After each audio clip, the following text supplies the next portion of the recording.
दूसरे की नंगी तस्वीरें लगा रहे हो, बहन बेटी और बच्चों की जो ना नंगी तस्वीरें लगा रहे हो। एपी सिंह देश का टॉप वकील है, कभी तुम्हारे दिमाग में गलतफहमी हो। ये आपने खुद ही मुसीबत को बुलावा दे दिया। मेरे बारे में भी लोग गलत गलत कमेंट कर रहे हैं। एक कोई चमकीला चमकीला वो लगा रहा है थंबनेल, किसी ने मुझे भेजा, मुझे फोन किया, तो तुम ये झोला छाप डॉक्टरी की दुकान तुमने खोली है, कम से कम ये तो देख लेते कि किसके बारे में कह रहा है और किसको छेड़ रहा है। तुम क्या हो चमकीला भाई, क्या मसला है तुम्हारा? तू ही देशभक्त नहीं है? ये गंदा बोला हो, नीचा दिखाया हो, एक लफ्ज भी अपने जो खिलाफ लोग हैं उनको नहीं बोला मैंने। अगर अनिल बचा हुआ है अरेस्ट होने से तो मेरी वजह से बचा हुआ है अब तक। मैं तुम्हें बचा रहा हूं, बचाने की कोशिश कर रहा हूं, तुम फंसते जा रहे हो। तुम कौन जिम्मेदार है? तुम ही तो जिम्मेदार हो, इसके लिए तो तुम ही जिम्मेदार हो। अस्सलाम वालेकुम मेरे दोस्तों सीमा भगोड़ी की हो गई हवा टाइट। मोमिन मलिक सर ने कर दिया सीमा के साथ कांड। जी हाँ दोस्तों, आज जो मैं आपको खबर बताने जा रहा हूँ उसको अपने दोनों कान खोल कर सुनना।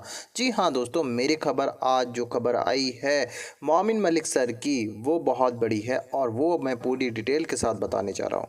दोस्तों, सीमा हैदर अब मांगेगी माफ़ी गुलाम हैदर से, क्योंकि दोस्तों मोमिन मलिक सर ने सीमा के साथ एक और एफआईआर कर दी है। यानी सीमा को अब जाना होगा जेल या फिर गुलाम हैदर से माफ़ी मांगनी होगी सीमा हैदर को, क्योंकि दोस्तों बचने का बस एक ही रास्ता है कि सीमा हैदर या तो गुलाम हैदर से माफ़ी मांगे या फिर जेल जाए। जी हाँ दोस्तों, अभी मैं आपको जो वीडियो दिखाने जा रहा हूँ उसको देखकर आपको सीमा केस के बारे में पूरी डिटेल के साथ पता चल जाएगा। मगर दोस्तों, ये वीडियो दिखाने से पहले मेरी आपसे गुजारिश है, आज का मेरा ये वीडियो पूरा एंड तक ज़रूर देखना, और अगर आप मेरे चैनल पर नहीं आए हो चैनल को ज़रूर सब्सक्राइब करना, साथ में इस वीडियो को ज़्यादा से ज़्यादा लोगों में शेयर ज़रूर करना। चलिए दोस्तों, पहले आप ये वीडियो देखिए, फिर आकर मैं आपसे बात करता हूँ। और ये 20-21 लोग जिनके नाम एफआईआर में लॉन्च हो गए हैं, ये इनकी क्या हालत होगी? इस बात का आइडिया है? 10 साल पीछे चले गए हो। 10 साल मैं कहता हूं आपको, कम से कम 10 साल तक इस मुकदमे में आपको चक्कर कोर्ट के लगाने पड़ेंगे, क्योंकि उत्तर प्रदेश के अंदर अगर एक बार मुकदमा दर्ज हो जाए तो इतने केसेज हैं, 10 साल तक तो फैसला होने का कोई मतलब ही नहीं है। 6-7 साल तक तो हमारे हरियाणा में नहीं होता, वो तो उत्तर प्रदेश है। तो इसका जिम्मेदार कौन है? ये खड़ा तीर आपने लिया कि नहीं लिया? ये पड़ी लाठी आपने ली कि नहीं ली? आपने खुद ही मुसीबत को बुलावा दे दिया। कितनी बार मैंने समझाया, मुझे भी दुख है कि एक पाकिस्तानी महिला के लिए जो इलीगल भारत में आई है उसके लिए हम हिंदुस्तानी भाई आपस में लड़ रहे हैं, हिंदुस्तानी बहनें लड़ रही हैं। हालांकि मैं सीमा के खिलाफ पार्टी हूं और आप मेरे खिलाफ हैं, आप उसके सपोर्टर हैं, उसकी तरफदारी करते हैं, मेरी खिलाफत करते हैं। फिर भी जो एफआईआर दर्ज आपके खिलाफ हुई है उसका मुझे निजी रूप से दुख है कि ऐसा नहीं होना चाहिए था। आपको ना ऐसी हरकत करनी चाहिए था कि ऐसे हालात पैदा हुए, और ना ही एफआईआर दर्ज होनी चाहिए थी। और जो लोग हमारे सपोर्टर हैं उनको भी ऐसा नहीं करना चाहिए। लिखा है ना, उनके खिलाफ भी एक बहुत बड़ी कार्रवाई, जो लोग भारत के नहीं हैं, जो बाहर के लोग हैं, उनके खिलाफ भी एक बहुत बड़ी कार्रवाई चली है। उनको भी हम गंद नहीं मचाने देंगे, उन लोगों को भी हम गंद नहीं खोलने देंगे। उनको आजादी नहीं है कि वो हमें गालियां दे, हमारे भारत के लोगों को गालियां दे, चाहे वो हमारे खिलाफ भी है। ये हम सब पर लागू है, हमारे सपोर्टर्स पर भी लागू है और हमारे अंग्रेज लोगों पर भी लागू है। हम सब हैं तो भारतीय ही। भाई, दो भाई होते हैं, उनमें लड़ाई हो जाती है, मुकदमे भी हो जाते हैं, सुलह भी होती है, सारे काम होते हैं। दो बहनों में लड़ाई भी हो जाती है, सुलह भी होती है, प्रॉपर्टी के विवाद भी चलते हैं, हिस्से की लेनदारी के मैटर भी चलते हैं, फिर सुलह भी होती है। लेकिन इसका मतलब तो ये नहीं कि कोई तीसरा आदमी उसका फायदा उठाए। अब कौन जिम्मेदार है बताओ? 20-21 लोगों का एफआईआर में नाम है। मैंने भी देखा कि किसी ने मुझे व्हाट्सएप पे भेजा, तो मेरे बारे में भी लोग गलत गलत कमेंट कर रहे हैं। अरे मैं अपने से कमजोर लोगों के साथ कभी भी नहीं लड़ता। कोई मुझे 20 गालियां दे जाए, मेरे पे हाथ भी उठा दे, मैं कभी नहीं कुछ कर। अगर कोई कमजोर आदमी मेरे पे हाथ भी उठा दे, मुझे गालियां भी देता, मैं उसको कभी भी कुछ नहीं कहता। मेरे जितना ताकतवर आदमी, मेरे से ज्यादा ताकत का कोई आदमी अगर मेरे पे हाथ उठाए, मेरे पे अटैक करे, मैं उसके साथ लड़ता हूं। मैं कमजोर लोगों पे कभी भी अपनी पावर का इस्तेमाल नहीं करता, बराबर के लोगों से लड़ता हूं, या अपने से जो बड़े लोग होते हैं, जो मेरे से ताकतवर लोग हैं, उनसे मुकाबला करता हूं, कमजोर लोगों पे नहीं करता। तो मैंने तो यहां तक भी कहा, एक कोई चमकीला वो लगा रहा है थंबनेल, किसी ने मुझे भेजा, मुझे फोन किया कि देखिए सर, ये आपको बदनाम कर रहा है, ये उस पर लगा रहा है थंबनेल, ये कह रहा है कि सीमा के केस में आप जो है वकील ही नहीं है। अरे मेरे भाई, मेरी टीम में कम से कम जो है वो 100-150 वकील हैं। मेरे मुकदमे आप ऑनलाइन चेक करना, मोमिन मलिक का मुकदमा लुधियाना से मर्डर केस शुरू होता है, और वहां देखना मोमिन मलिक का 302 का मुकदमा है कि नहीं है। और लुधियाना से आप पंजाब के जितने भी रास्ते में जिले पड़ते हैं, हर जिले में मुकदमा है।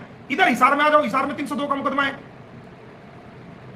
मर्डर के मुकदमे, रेप के मुकदमे, जमीनों के मुकदमे, कितने मुकदमे मेरे जो है ना, पूरे लखनऊ तक मुकदमे हैं मेरे, 150 से ज्यादा वकीलों की मेरी टीम है। तो जो वकालतनामा फाइल होता है उस वकालतनामे पे हेड साइन जो होते हैं वो मेरे होते हैं।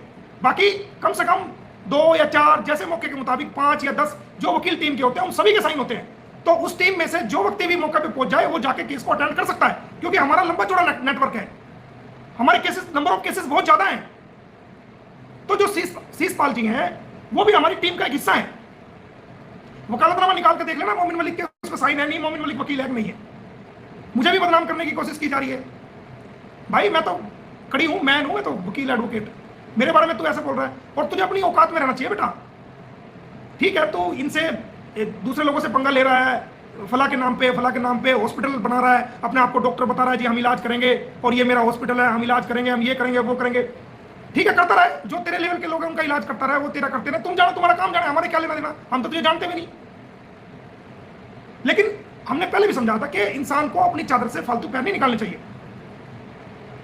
तुम्हें ये देखना चाहिए था कि जिसका तुम थंबनेल लगा रहे हो, अगर वो डॉक्टर अपनी डॉक्टरी पे आ गया तो तुम्हारा क्या हाल होगा। जो तुम हॉस्पिटल खोल के, जो तुम ये आरएमपी हॉस्पिटल खोल रहे हो, क्योंकि डिग्री तो तुम्हारे पास है नहीं डॉक्टर की, ये आरएमपी की भी डिग्री नहीं होगी, तो तुम ये झोला छाप डॉक्टरी की दुकान तुमने खोली है।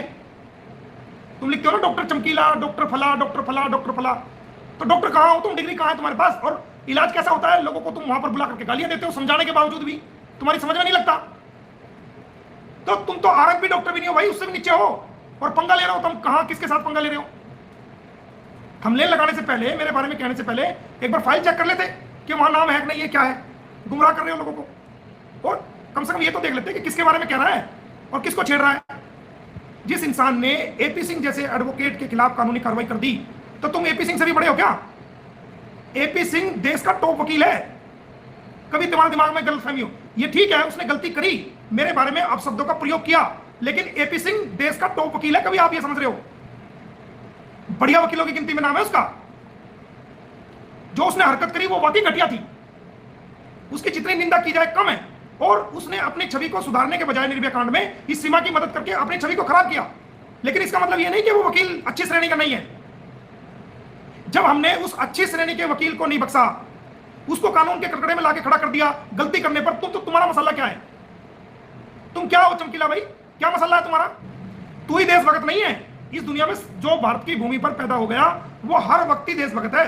जिसका जन्म भारत की भूमि पे हो गया उसका जन्म ही उसका सबसे बड़ा परिणाम है देशभक्ति का। ये तूने गंड मचाया है ना, उसको गाली दे, उसको कितनी बार समझाया मैंने, किसी का नाम नहीं लिया, लेकिन मैंने समझाया, लेकिन तेरी समझ में नहीं आया। तो जो तूने गलती की है और करवाई है, उसको जब तू भुगतेगा, जब तुझे पता चलेगा।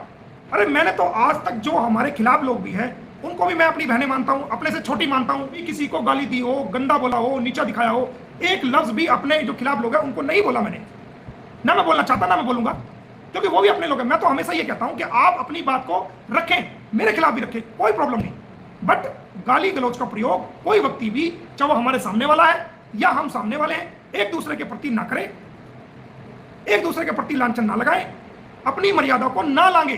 तो ये जो आज एफआईआर है या अनिल पे जो एफआईआर हो चुकी है, जो आने वाले टाइम पे जो भी एफआईआर की प्रोसीडिंग चल रही है, अभी तो और चल रही है, मेरे नॉलेज में है कहां कहां क्या चल रहा है, मैं कहां कहां तक तुम्हें बचाऊंगा।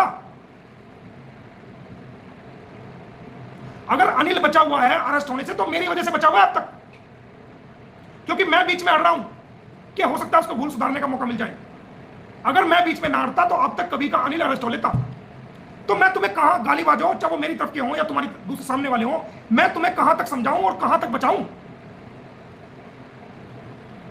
बताओ मैं तुम्हें कहां तक बचाऊं। मैं तुम्हें बचा रहा हूं, बचाने की कोशिश कर रहा हूं, तुम फंसते जा रहे हो, तुम अपनी गर्दन जान जान के फंसा जा रहे हो। तो अगर तुम नहीं बचना चाहते, अपनी गर्दन को फंसाना ही चाहते हो और मुकदमों में फंसना ही चाहते, तो फंस जाओ, मेरे पे क्या फर्क पड़ रहा है बताओ।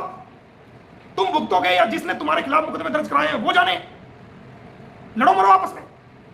लेकिन देख करके दुख होता भाई कि हमारे भारत के लोग एक पाकिस्तानी महिला के लिए जो इलीगल रूप से भारत में आई है, जो पूरे भारत को बेवकूफ बनाने की कोशिश कर रही है, उसके लिए हम लड़ रहे हैं। बड़े शर्म की बात है, बड़ी लज्जा की बात मुझे लगती है ये। और हमने तो जो पड़ोसी मुल्क के लोग हैं उनको भी कहा कि गंदे थंबनेल नहीं लगाओ भाई, झूठे थंबनेल नहीं लगाओ, गाली गलौज नहीं करो, नहीं करो, नहीं करो। हमने बार बार कहा है, कोई सुनने को तैयार नहीं, नहीं सुनने को तैयार तो भुगतो। कौन जिम्मेदार है? तुम ही तो जिम्मेदार हो, इसके लिए तो तुम ही जिम्मेदार हो। हमने अपने हाथों से तुम्हारी जुबान पकड़ के गाली नहीं दिलवाई। भारत के किसी भी आदमी ने तुम्हारी जुबान पकड़ के गाली नहीं दिलवाई। गाली तो तुमने खुद स्वयं चैनल बना बना के दी है। अपनी खुद की जुबानों को तुमने गंदा किया है, अपने दिमाग की उपज को अपनी जुबान के जरिए से गंद बका है। तो भुगतोगे तुम कि कोई और भुगतेगा? हमने तुम्हें बोला तुम गालियां दो, भारत की जनता ने बोला तुम्हें गालियां दो, तुम्हें समझाया ही है हर किसी ने, भाई गालियां मत दो एक दूसरे को, समाज में गंदगी ना फैलाओ। हम भारतीय हैं, हमारी संस्कृति है, हमारी संस्कृति गाली गलौज की संस्कृति नहीं है। हमारे भारत का माहौल गाली गलौज का नहीं है। हमारा तो सुंदर सा भारत है, प्यारा सा भारत है। हमारे भारत के लोग भी बहुत प्यारे हैं, जो अपने देश से प्यार करते हैं, जो अपने मुल्क से प्यार करते हैं, जो जान से भी ज्यादा अपने भारत को मानते हैं, भारत को सम्मान देते हैं, भारत को मान देते हैं, क्योंकि ये हमारा मुल्क है, हमारा देश है, हम पैदा हुए यहाँ पर। इस नाते से हम हिंदुस्तानी भी आपस में भाई और बहन हैं। और तुम एक पाकिस्तानी महिला के लिए जो इलीगल तरीके से भारत में आई है, लड़ रहे हो, मर रहे हो, कट रहे हो, एक दूसरे की नंगी तस्वीरें लगा रहे हो, बहन बेटी और बच्चों की जो नंगी तस्वीरें लगा रहे हो ना, तुम्हें इज्जत का ख्याल है। अरे दूसरे की बहन का ख्याल ना हो, दूसरे की बेटी का ख्याल ना हो, दूसरे के परिवार का ख्याल ना हो, तो कम से कम अपनी बहन का तो ख्याल रखते कि तुम भी किसी के भाई हो। अपनी माँ का ख्याल तो रखते कि तुम भी किसी के बेटे हो। अपने बाप का ख्याल तो रखते कि तुम भी किसी के बेटे हो, तुम्हारा भी कोई बाप है।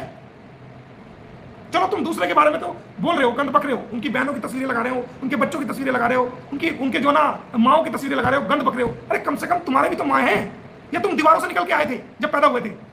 दोस्तों देखा आपने ये वीडियो, मुझको पूरी उम्मीद है ये वीडियो आपको अच्छा लगा होगा और आपने इस वीडियो में सीमा भगोड़ी की बैंड बजते हुए देखी होगी। दोस्तों अब भगोड़ी जाएगी जेल के अंदर। दोस्तों आपकी क्या राय है इस वीडियो के बारे में? मुझको कमेंट बॉक्स में आकर कमेंट कर ज़रूर बताना। दोस्तों आज की वीडियो में बस इतना ही, मैं फिर मिलूँगा ऐसे ही दूसरी वीडियो के साथ, तब तक के लिए खुदा हाफिज़।